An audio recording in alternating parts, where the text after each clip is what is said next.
Mira, yo como dominicano que vivo en el extranjero se ve muy bien a la República Dominicana, te lo digo. Y viajo por diferentes países mejor que como la vemos nosotros. El votante no es bobo, el votante de hoy es un votante muchísimo más inteligente y mejor informado que el votante de hace 20 años.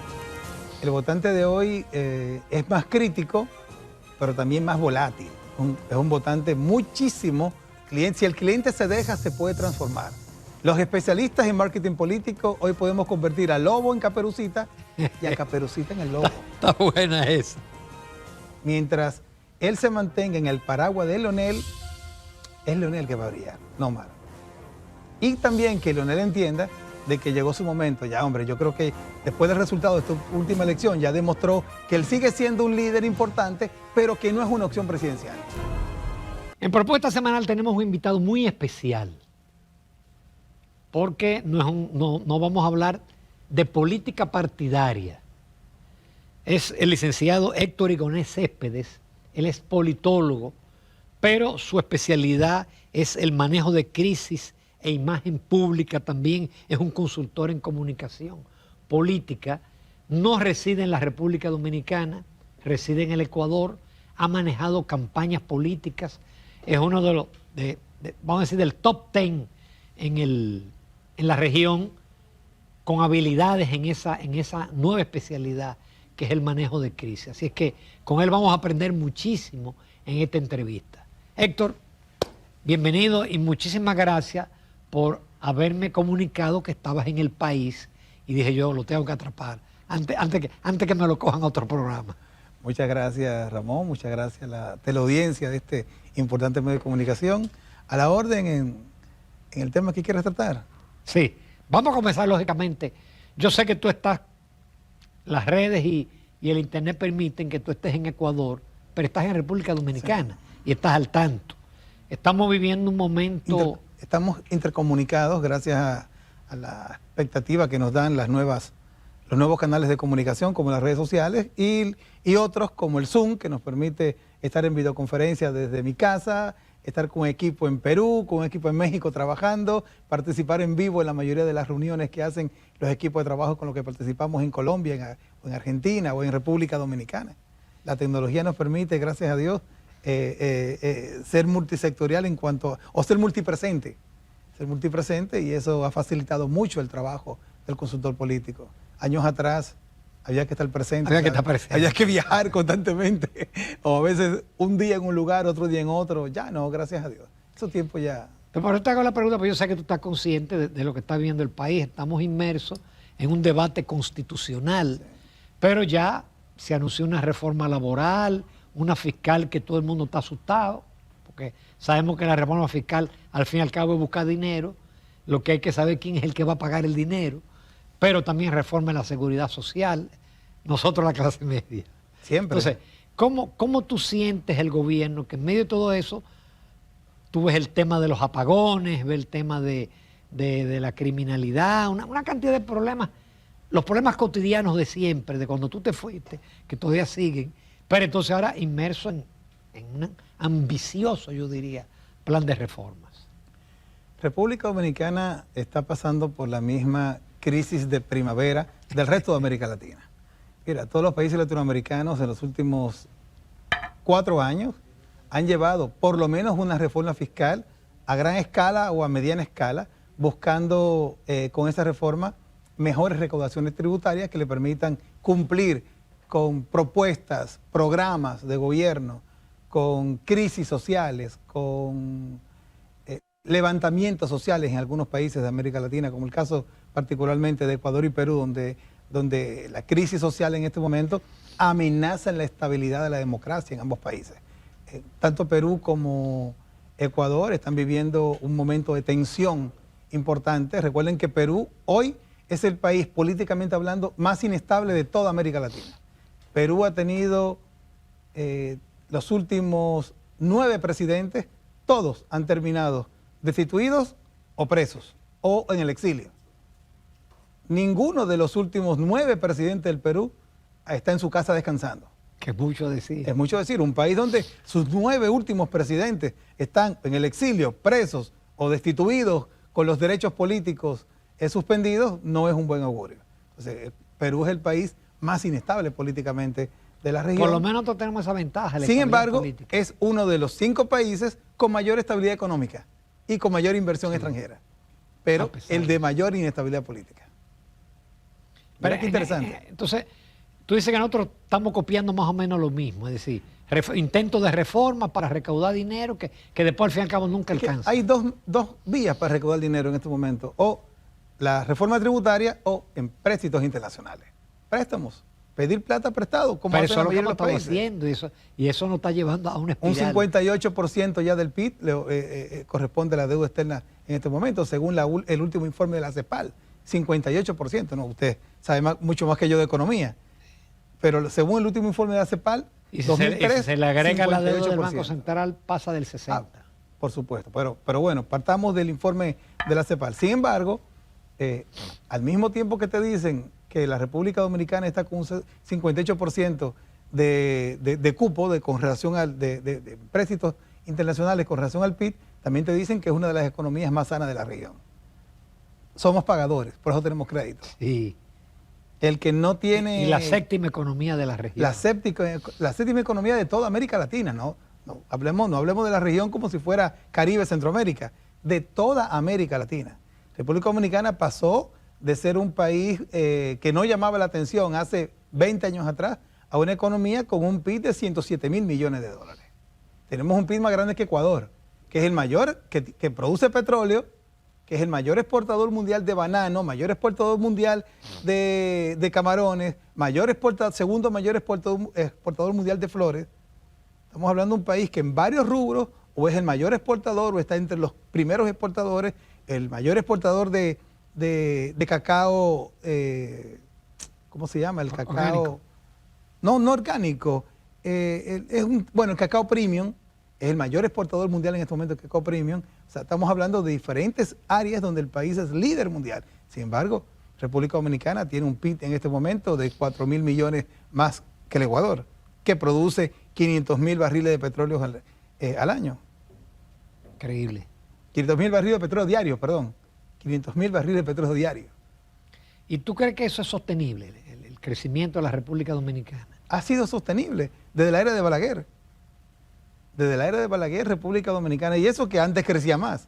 Llegamos a tener crecimientos del 8, del 10% en algún momento del propio gobierno de Balaguer, luego vino el gobierno de Leonel. ¿Y tú crees que eso garantiza que no haya crisis sociales como en esos países de Sudamérica? No, absolutamente no, porque los sectores de crecimiento son sectores que necesariamente no inciden en la clase baja.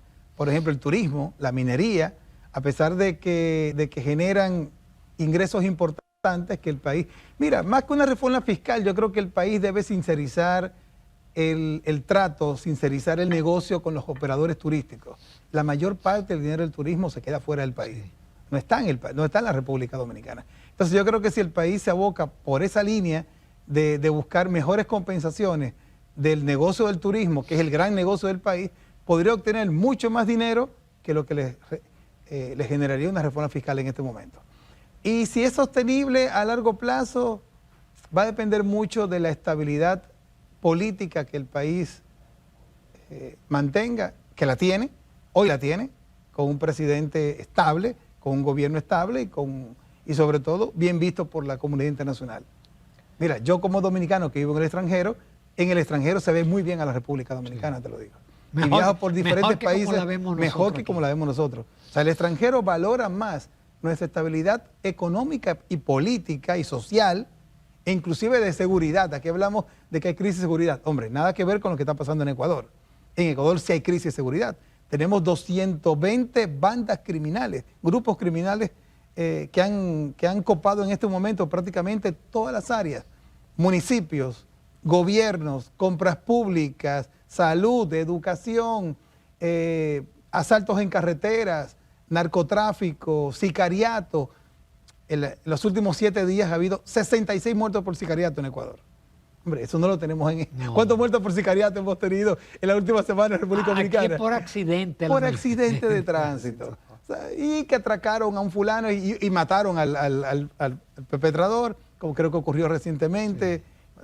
no se compara con lo que está pasando en Ecuador. Y en términos políticos, nosotros vimos un PLD que reinó durante 16 años, parecía que había PLD para rato, el PLD se desploma un 10%, el PRM que surge de una división, ahora se ha convertido en el partido que más poder tiene. ¿Cómo tú ves esa continuidad del PLD y cuál es la situación de una oposición dividida?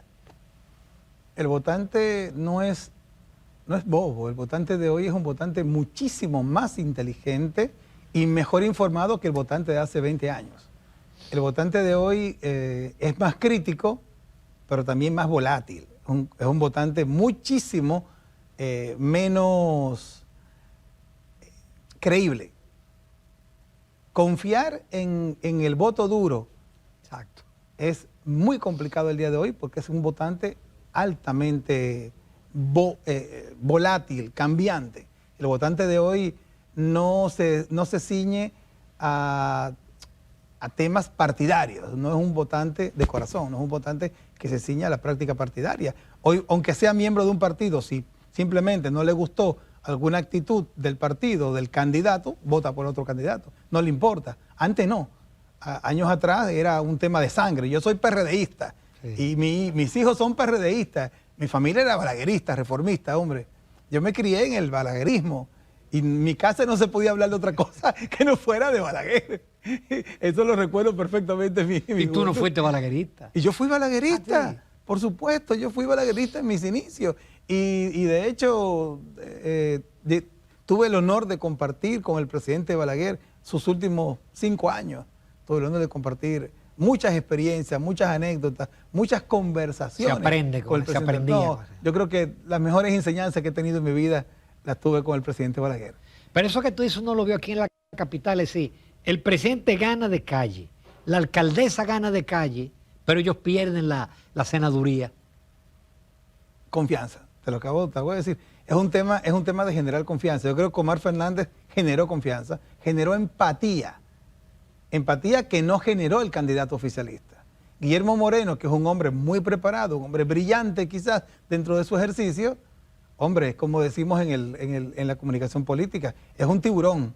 Sí. Es un tiburón, es tan ácido como un tiburón. Es difícil de tragar. Guillermo Moreno, políticamente hablando, no es una figura potable, no es una figura que te crea empatía, que te crea emociones. El elector de hoy busca emociones, vota por algunos principios que van según sus creencias, que ya no son muchos, cada vez son menos los principios que aplica el elector a la hora de escoger, pero vota por emociones. Y Omar generó emociones porque generó expectativas. Como especialista del área, eso se puede cambiar. Tú puedes fabricar un producto, tú puedes coger un Guillermo Moreno y convertirlo en un Omar Fernández en términos de potabilidad. Por supuesto. Se puede cambiar la imagen. Requiere tiempo y requiere sacrificio y requiere de mucho compromiso del cliente. Si el cliente se deja, se puede transformar. Los especialistas en marketing político, hoy podemos convertir al lobo en Caperucita y a Caperucita en el lobo. Está buena esa. Está buena esa. Y a Caperucita en el ¿Cómo lobo. tú ves el futuro político de Omar? De Omar, él puede llegar a donde él quiera, siempre y cuando entienda en algún momento de su carrera que tiene que dejar de ser el hijo de Leonel y convertirse en Omar. Mientras él se mantenga en el paraguas de Leonel, es Leonel que va a brillar, no Omar. Y también que Leonel entienda de que llegó su momento. Ya, hombre, yo creo que después del resultado de esta última elección ya demostró que él sigue siendo un líder importante, pero que no es una opción presidencial. Que la opción presidencial es Omar. Omar es el futuro de ese partido. ¿Tú crees que nos espera un largo periodo reinado del PRM? Mira, el PRM tiene muchas estrellas. Hay 5 precandidatos que yo entiendo que en este momento tienen la empatía de las bases del partido y tienen quizás la solvencia académica, moral, económica para financiar un proyecto político. Sí, ese último es lo más importante. Económica, hombre, estamos hablando ¿Tú claro. te atreverías a enumerarlos? Por supuesto. Carolina Mejía, en primer lugar. David Collado a nivel de imagen, en segundo, pero no a nivel del PRM. Exacto. Dentro fuera. del PRM, David no tiene la fuerza que mucha gente cree que tiene. Y acuérdate que hay que competir primero en una primaria interna dentro del PRM para ganar la candidatura. Sí. Quizá David es el más potable de todos hacia afuera del PRM, pero dentro del PRM yo pienso que candidatos, no candidatos, precandidatos, como Wellington Arnaud, hoy tienen más estructura y más base de la que tiene David Collado. En una primaria interna yo pienso que Wellington podría ganarle a David Collado. Tienes a Wellington Arnaud en tercer lugar, a Yayo San Lobatón y a Paliza. Creo que son los 5 hombres. ¿A Guido tú no lo metes ahí en la...? No veo a Guido como una opción presidencial. Guido lamentablemente pasó a un nivel interpretativo dentro del PRM. No se sabe si Guido es PRM o no es PRM. Guido en buena parte de sus acciones públicas se comporta como un opositor más que como Pero ya es parte del gobierno. Ya. Vamos a ver si cambia, pero tenemos que analizar hasta lo que hemos visto de Guido. No sé lo que viene. No sé si a partir del nuevo puesto que le dieron ya Guido se domestica un poco y entienda que Luis Abinader es el presidente de la República y que primero hay que promover al presidente de la República. Sería un error fatal que alguien entienda que tiene que promoverse él por encima del presidente y del partido y su ejecución de gobierno. Primero está en fortalecer la marca Luis Abinader, que es una marca muy fuerte. Y cualquier funcionario en este momento que no lo entienda, creo que se va por un camino equivocado. Pero el hecho que desde ya él haya anunciado que no va. Es que no puede ir. Sí, pero todas esas aspiraciones no pueden provocar problemas. Yo creo que más problemas provocaría si él dijera, voy a buscar una reelección en 4 años. Ramón, yo creo que más problemas traería eso, porque eso inclusive llevaría al colapso de la unidad que en este momento tiene el PRM.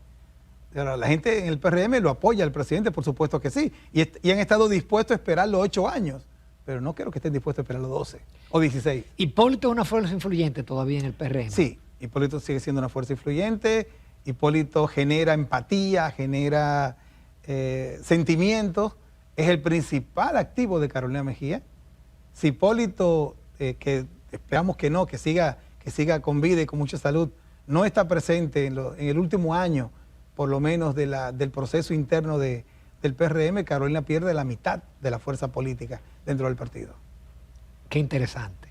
Nos vamos a una pausa. Oye, qué buena esta conversación. Muchas gracias. Porque nos vamos breve y definitivamente tú estás como si vivieras en República Dominicana. Volvemos, no se pierdan esta entrevista con Héctor Igonet Céspedes y vamos a hablar también de su área de especialización y vamos a hablar de Ecuador, porque Ecuador puede ser un espejo para la República Dominicana. Descubre todo lo que puedes hacer con los canales alternos Senasa. Si ingresas a la app Senasa en la opción Servicios, Solicitud, puedes realizar tus preautorizaciones médicas desde cualquier lugar.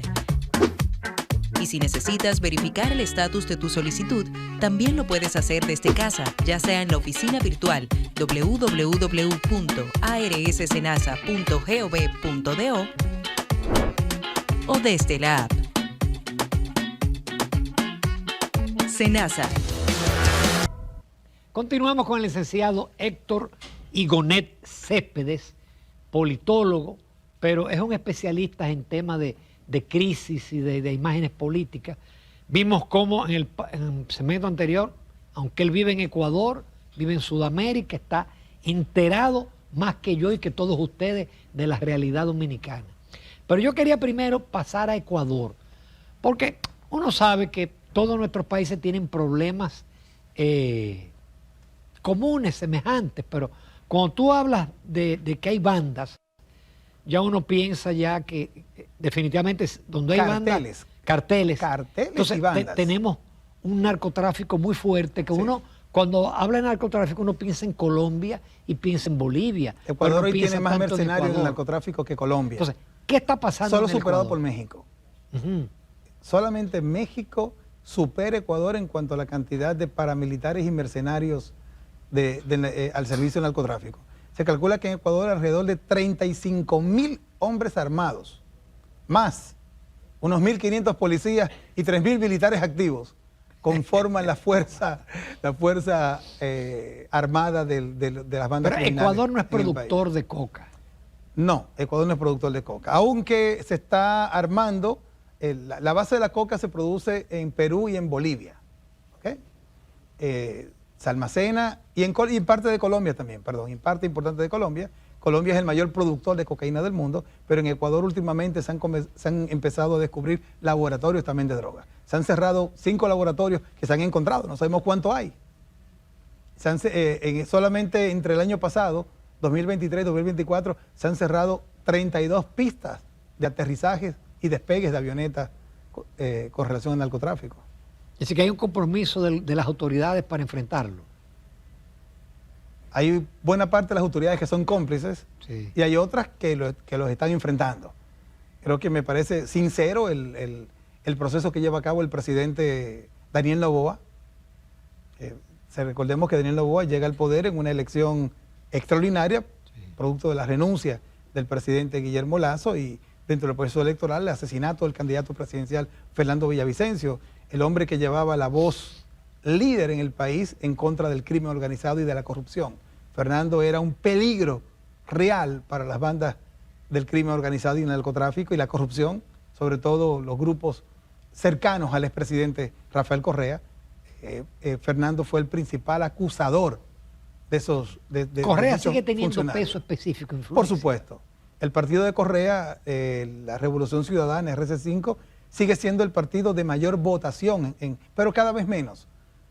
Pasaron de un 48, 49 a un 35. En esta elección la candidata del correísmo está marcando 26.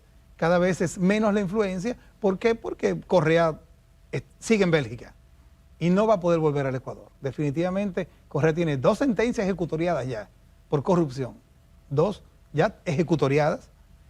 No va a poder volver al Ecuador. Entonces, mientras el líder del partido se mantenga en el exilio, poco a poco va perdiendo, y además también está enfrentando una persecución, quizás el término persecución podría verse como que son víctimas, no, una persecución judicial real. ¿Por qué? Porque tiene muchos pendientes todavía con la justicia. Hay muchos todavía funcionarios del correísmo que salieron con grandes fortunas que no han sido judicializados y que poco a poco se van conociendo los casos y se van judicializando. Tú me comentabas cuando conversamos antes de iniciar, que no tenía el dato, que Ecuador es un gran exportador de droga. El mayor exportador mundial de cocaína. El mayor exportador, sí, sin ser un productor. Sin ser productor. Más de 400 toneladas de cocaína pasan por Ecuador al año. 400 toneladas. Más de 400. Aquí cuando encontramos media tonelada hacemos una rueda de prensa. Hacemos una rueda de prensa. Y decimos... Te contaba que en un solo operativo en el Ecuador, alrededor del mes de marzo, atraparon un cargamento de 42 toneladas de cocaína. En un solo operativo. Más que la droga que se ha incautado en República Dominicana en los últimos 5 años. En un solo operativo. En un solo operativo. Sí, señor. Y eso es difícil de derrotar. En México, AMLO no pudo. No, ni AMLO ni los presidentes anteriores, ni el PRI, ni nadie. El crimen organizado en México está presente en todas las instituciones del Estado. Inclusive México en la geopolítica debe ser considerado ya hoy un Estado fallido. ¿Por qué? Porque hay territorios alrededor de 9 estados mexicanos donde ya el Estado no tiene presencia, donde no manda el Estado. Ahí mandan los carteles de drogas. Como la inversión extranjera se mantiene y el nearshoring ha corrido para México. El socio importante de Estados Unidos. Mientras México sigue con la sociedad y el Tratado de Libre Comercio con Estados Unidos y los americanos importen 260.000 millones de dólares al año de México, México va a seguir siendo un socio importante. Y tampoco agradecido que son de los Estados Unidos.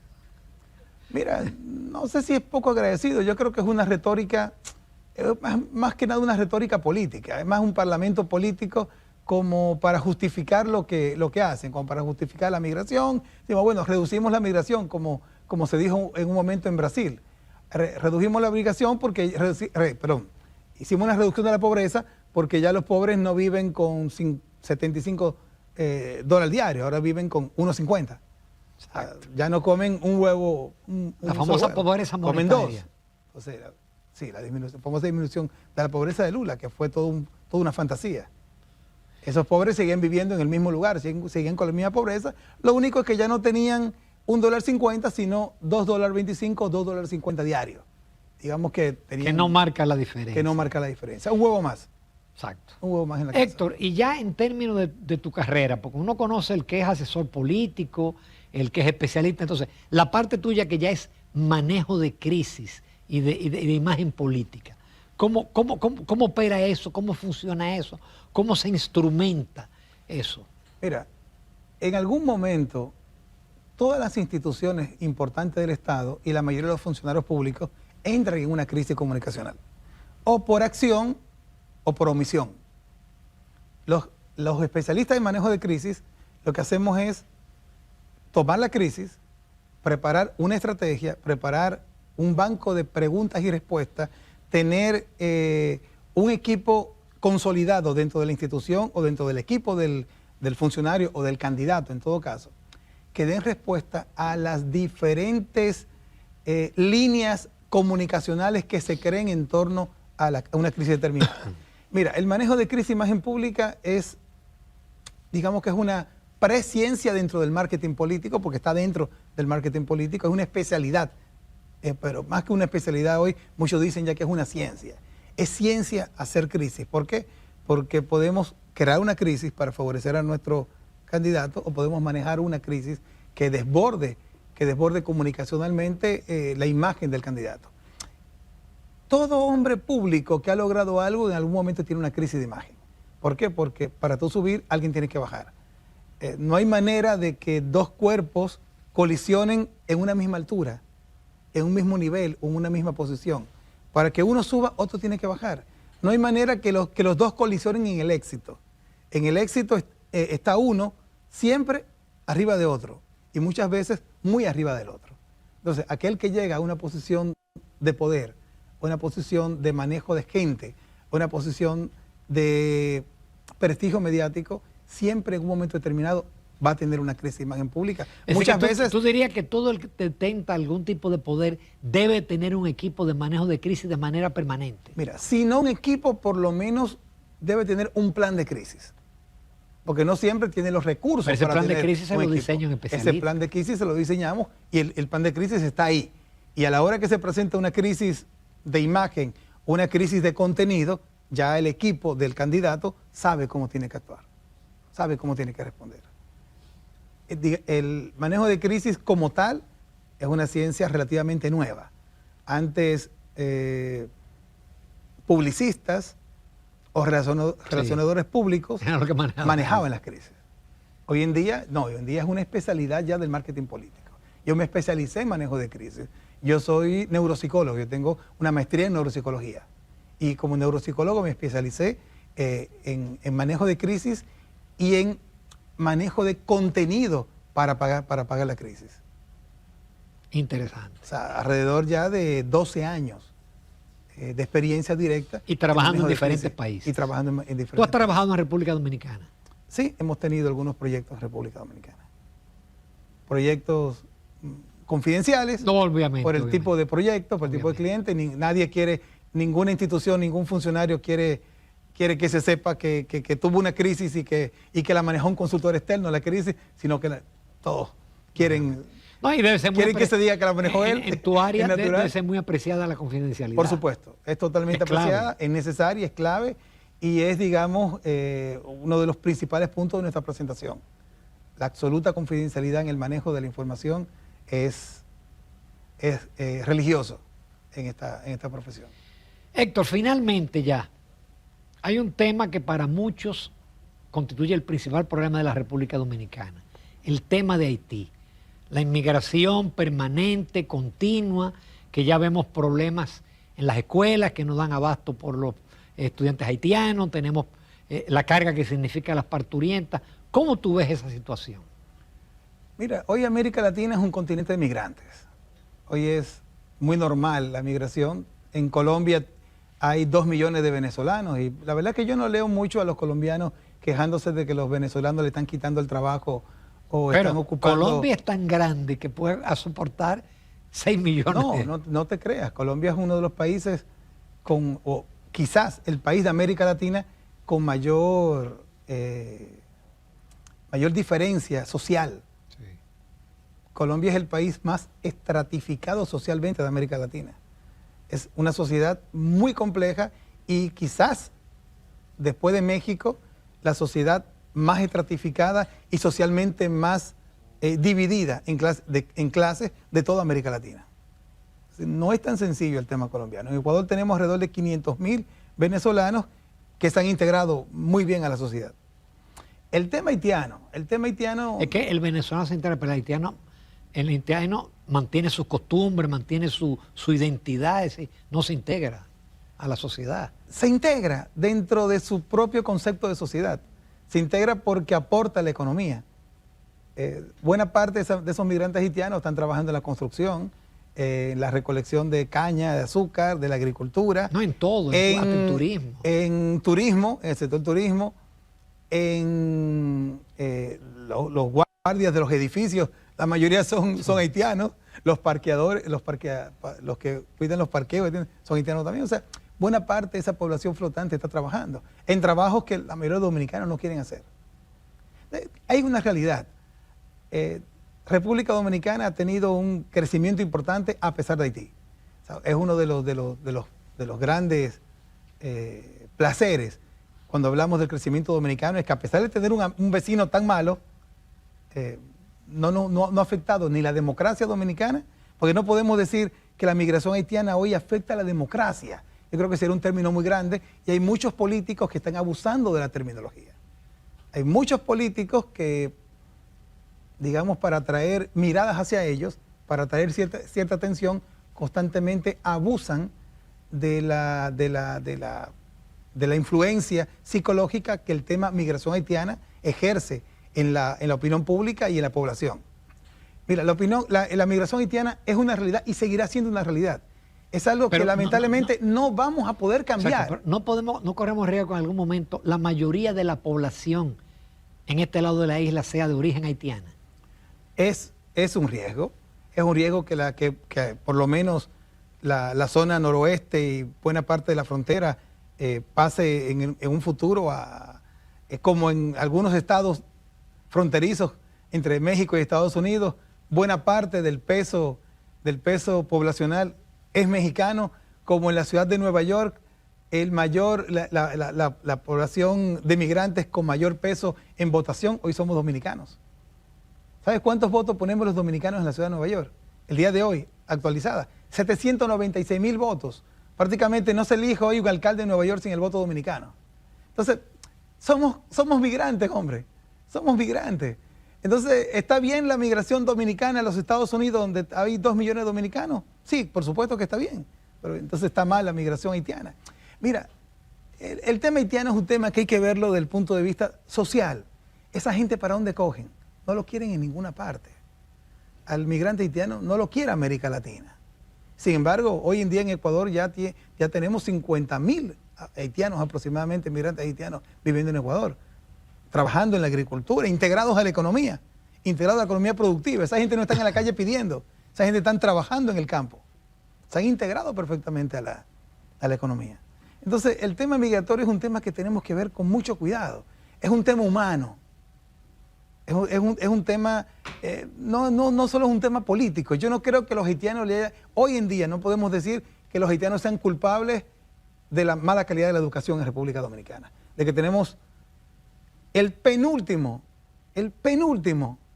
sistema educativo o programa educativo en ciencias en América Latina. Tenemos el penúltimo, peor programa de malla educativa en ciencias. Yo no creo que los haitianos sean culpables de que nos quememos todos los años en las pruebas PISA. No creo. Yo no creo que los haitianos sean culpables de que el 4% de la educación no haya servido para mejorar ni medianamente la educación. No creo que los haitianos sean culpables de eso. No creo que los haitianos sean culpables de que tengamos un mal sistema de salud. Sistema de salud precario y que cada vez se sectoriza más y que cada vez deja fuera a decenas de miles de dominicanos del sistema de salud. Que el propio gobierno ha tenido que absorberlo a través de diferentes planes, pero absorbido por el gobierno, no porque la gente ha podido integrarse, porque haya mejorado su economía y su situación de vida. Entonces, no creo que podamos acusar de eso a los haitianos. ¿De qué los acusamos? De que son muchos y vienen aquí y paren. No tienen donde parir en su país. Y la gente por necesidad cruza cualquier frontera. Te lo digo, pues yo soy un migrante en Ecuador. Yo soy un migrante, entonces me cuesta como migrante. Está la llamada vuelta por México, que es peligrosísima. Sí, Héctor, qué pena no tener más tiempo. Pero Héctor entra y sale, y yo quiero que él participe en el Telematutino 11. Vamos a coordinar en tu próximo viaje a República Dominicana, que creo que es bien cerca, participar porque se nos quedaron muchísimos temas. Y pienso que tú tienes una visión política, una visión migratoria y una visión de crisis que está por encima del nivel que manejamos República Dominicana. Muchísimas gracias, Héctor. Muchas gracias a ti, Ramón. Continuamos en Propuesta Semanal.